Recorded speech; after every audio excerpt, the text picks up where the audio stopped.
جہاں علیہ الصلوۃ والسلام کا عقد، یہ تاریخ کا بڑا حسین پہلو ہے۔ وہ یہ کہ حضرت خدیجہ الکبریٰ نے مائسرہ کے ذمے یہ لگایا تھا کہ حضور کے ساتھ جاؤ، شام جب حضور تجارت کے لیے جائیں اور حضور کے ساتھ ساتھ رہنا، اچھا دیکھتے رہنا کہ حضور کے معمولات کو، حضور کی شخصیت کو دیکھنا، اور جب واپس آؤ تو مجھے بتانا کہ تم نے حضور کو کیسا پایا۔ تو مائسرہ وہ گیا حضور کے ساتھ، اور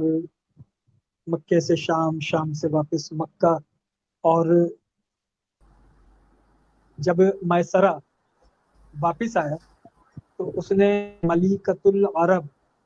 حضرت خدیجہ الکبریٰ رضی اللہ تعالی عنہا کو آنے کے بعد پھر رپورٹ پیش کی کہ میں نے حضور کو کیسا پایا۔ ڈاکٹر صاحب السلام علیکم ورحمۃ اللہ وبرکاتہ۔ وعلیکم السلام ورحمۃ اللہ تعالی وبرکاتہ۔ اچھا ڈاکٹر صاحب، آج آپ نے کل فرما دیا تھا کہ آج تھوڑا تاخیر ہو جائے گی، میں نے اس کا آغاز میں ذکر بھی کر دیا تھا۔ میں نے کہا جب تک ڈاکٹر صاحب نہیں آتے تو آج 10 رمضان المبارک کی شب ہے، اور اس 10ویں شب کی نسبت حضرت خدیجہ الکبریٰ کے وصال سے ہے، یعنی 10 رمضان المبارک یہ حضرت خدیجہ الکبریٰ کے عرس کی تاریخ۔ بالکل ایسے ہی ہے۔ حضرت خدیجہ الکبریٰ کا ہم تھوڑا تذکرہ کرنے کا شرف حاصل کریں اور یہ سعادت حاصل کریں ملکۃ العرب کے ذکر کی۔ بس میں ذرا سی اس گفتگو کو آگے بڑھا کر آج اس عنوان کو مکمل کرتا ہوں، اس کے بعد پھر آپ کے ساتھ سورہ ہود پر کلام کا آغاز کریں گے انشاءاللہ۔ ابھی جو میں گفتگو کر رہا تھا وہ یہ کہ جب مائسرہ نے خدیجہ الکبریٰ کو رپورٹ دی، وہ رپورٹ تاریخ میں موجود ہے اور اس کو سیرت نگاروں نے بیان کیا ہے۔ مائسرہ نے کہا کہ میں نے یہ دیکھا کہ حضور جو بیان فرماتے ہیں، آپ کی زبان سے نکلے ہوئے الفاظ وہ عین حق ہوتے ہیں، آپ جو وعدہ کرتے ہیں وہ وعدہ پورا کرتے ہیں، اور آپ جب بات کرتے ہیں تو آپ کے مزاج میں شان کریمانہ ہوتی ہے، جب آپ چلتے ہیں تو آپ کی چال میں عاجزی ہوتی ہے، اور ایسا لگتا ہے جیسے کوئی بلندی سے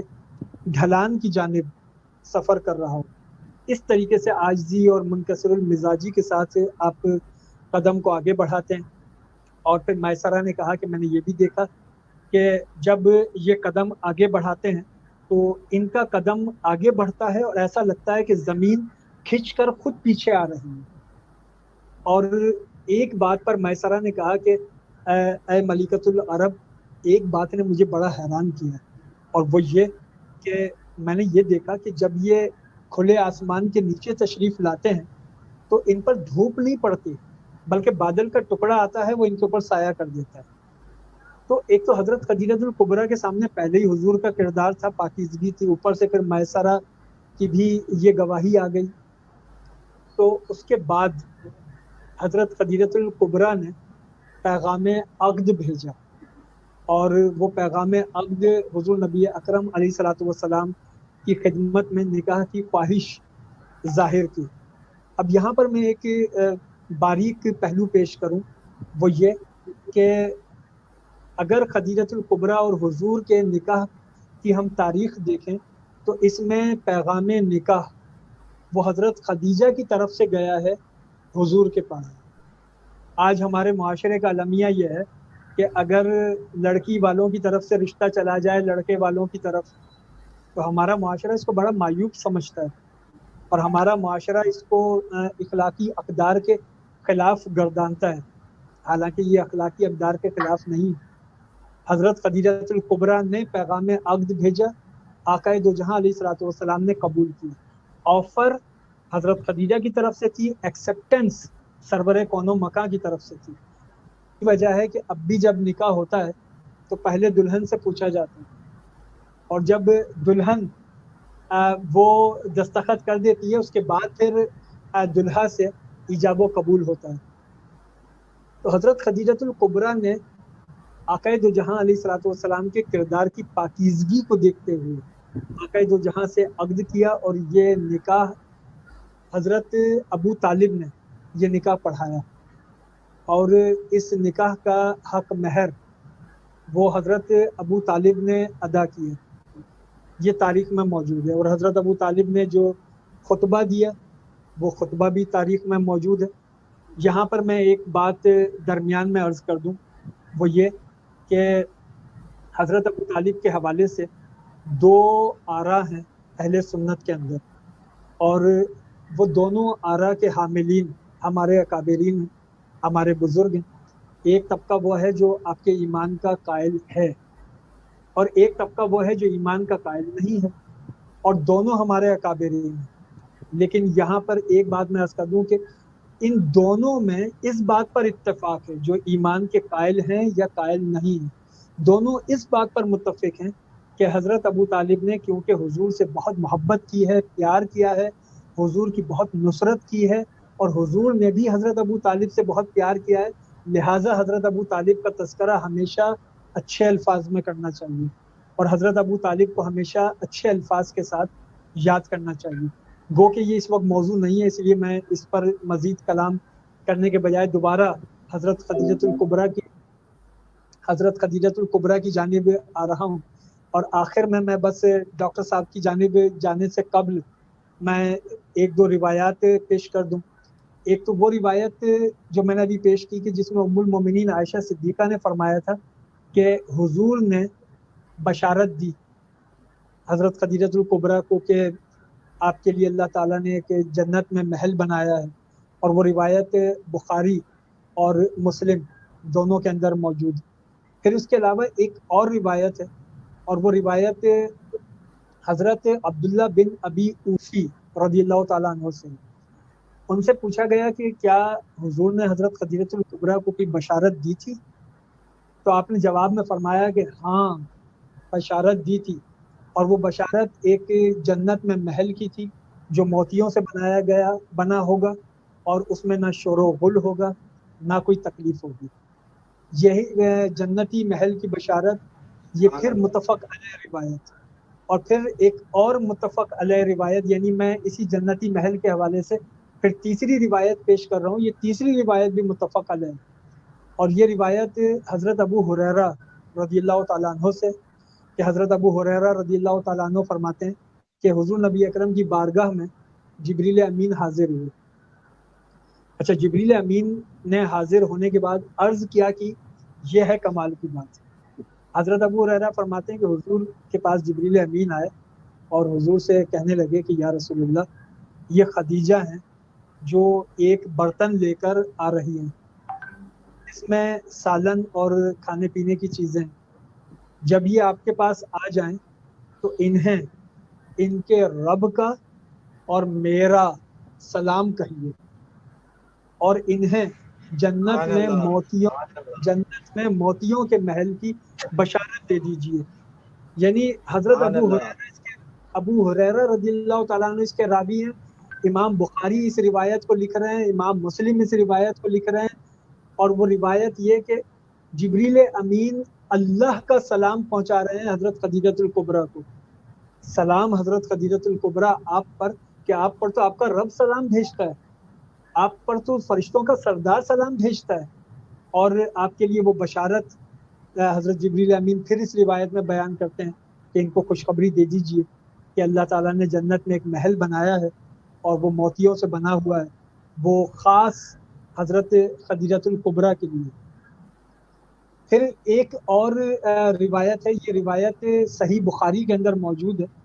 اور اس روایت کے اندر ام المومنین سیدہ عائشہ صدیقہ رضی اللہ تعالی عنہا وہ کہتی ہیں کہ میں نے حضور سے کثرت سے حضرت خدیجۃ الکبریٰ کا ذکر سنا، تو ایک مرتبہ حضور سے عرض کیا کہ حضور، کیا دنیا میں خدیجہ کے علاوہ کوئی عورت نہیں ہے؟ تو آقا دو جہاں نے فرمایا ہاں، وہ ایسی ہی بے مثل و بے مثال ہے۔ واہ واہ واہ واہ واہ واہ واہ، سبحان اللہ سبحان اللہ، کیا بات ہے۔ پھر ام المومنین عائشہ صدیقہ رضی اللہ تعالی عنہا کی ہی روایت یہ صحیح مسلم کے اندر موجود ہے، اور امام مسلم نے اس کو بیان کیا کہ ام المومنین عائشہ صدیقہ فرماتی ہیں کہ حضور کی ازواج میں سے مجھے صرف حضرت خدیجہ الکبریٰ پر رشک ہوتا تھا، ان کی شان اور ان کی عظمت کے سبب۔ اور ایک مرتبہ میں نے آقا دو جہاں علیہ الصلوۃ والسلام سے کہا کہ حضور آپ ہر وقت حضرت خدیجہ الکبریٰ کا ذکر کرتے ہیں، تو آقا دو جہاں نے فرمایا، صحیح مسلم کی روایت، آقا دو جہاں نے فرمایا کہ اے عائشہ مجھے خدیجہ کی محبت عطا کی گئی ہے، اے عائشہ مجھے خدیجہ کی محبت عطا کی گئی ہے۔ اب اندازہ لگائیے کہ حضرت خدیجہ الکبریٰ کے لیے کتنی انفرادیت ہے، حضرت خدیجہ الکبریٰ کی کیا شان اور کیا ان کی عظمت ہے۔ میں بس ایک روایت پر آج کی یہ اس عنوان کی تکمیل کر رہا ہوں، اور وہ روایت مسند احمد ابن حنبل میں امام احمد ابن حنبل نے لکھی، اور المعجم الکبیر میں حضرت امام طبرانی نے یہ روایت لکھی، اور اس میں بیان ہے ام المومنین سیدہ عائشہ صدیقہ رضی اللہ تعالی عنہا کا۔ وہ فرماتی ہیں کہ میں حضور نبی اکرم علیہ الصلوۃ والسلام سے اکثر ذکر خدیجہ سنا کرتی تھی، تو میں نے کہا کہ حضور کیا اللہ نے آپ کو حضرت خدیجہ کے نعم البدل کے طور پر آپ کو دیگر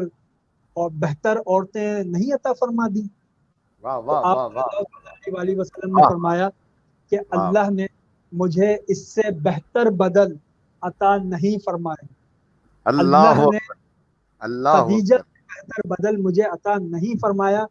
اور پھر آقا دو جہاں نے فرمایا کہ خدیجہ ایسی خاتون تھی جو مجھ پر اس وقت ایمان لائیں جب لوگ میرا انکار کر رہے تھے، میری اس وقت تصدیق کی جب لوگ مجھے جھٹلا رہے تھے، اپنے مال سے میری اس وقت ڈھارس بندھائی جب لوگ مجھے محروم کر رہے تھے، اور اللہ تعالیٰ نے مجھے خدیجہ الکبریٰ سے اولاد عطا فرمائی۔ اس روایت کو امام احمد ابن حنبل بیان کرتے ہیں، امام طبرانی بیان کرتے ہیں۔ یہ طویل ایک سلسلہ ہے، اب میں یہاں پہ آج بات مکمل کر دیتا، لیکن میں بس ایک مختصر سی روایت کی اور اجازت چاہتا ہوں کہ اس کو بھی شامل کر لوں، مجھے بڑا میرا دل کر رہا ہے حضرت خدیجہ الکبریٰ کی شان میں اس کو بیان کرنے کے لیے۔ وہ ہے حضرت انس بن مالک رضی اللہ تعالی عنہ کی روایت، اور اسے ادب المفرد میں یہ روایت بیان ہوئی ہے۔ حضرت انس بن مالک رضی اللہ تعالی عنہ روایت کرتے ہیں کہ جب حضور کی خدمت میں کوئی چیز آیا کرتی تھی تو حضور اس کو فرماتے تھے کہ یہ چیز فلاں خاتون کے ہاں لے جاؤ اور جا کر ان کو دے دو کیونکہ وہ خدیجہ کی سہیلی ہے، یہ چیز فلاں عورت کو دے آؤ کیونکہ وہ خدیجہ سے محبت کرتی ہے، اس لیے اس کو دے آؤ۔ یعنی اب آپ اندازہ لگائیے کہ حضور کے پاس بھی اگر کوئی تحفہ آتا تو حضور اس کو جن خواتین کے پاس بھیجا کرتے اس کی وجہ بھی حضرت خدیجہ سے تعلق ہوتا تھا، یا وہ خدیجہ الکبریٰ کی سہیلی ہوتی تھی اس لیے تحفہ حضور بھیجتے تھے، یا وہ خدیجہ الکبریٰ سے محبت کرنے والی خواتین ہوتی تھی اس لیے تحفہ بھیجتے تھے۔ اب یہاں پر بس اختتامی جملہ میرا یہ ہے کہ خدیجہ الکبریٰ کی شان اور عظمت میں جتنی روایات ہمارے پاس پہنچی ہیں ان میں سب سے زیادہ روایات ام المومنین عائشہ صدیقہ رضی اللہ تعالی عنہا کی ہیں۔ اب دنیا کو یہ بات سمجھ لینی چاہیے کہ اگر ام المومنین عائشہ صدیقہ کے دل میں حضرت خدیجہ الکبریٰ کے لیے کوئی خدا نخواستہ استغفر اللہ العظیم کوئی منفی جذبہ ہوتا تو کبھی بھی حضرت عائشہ صدیقہ رضی اللہ تعالی عنہا آپ کی شان اور آپ کی عظمت میں آقا دو جہاں علیہ الصلوۃ والسلام سے جو کچھ سنا تھا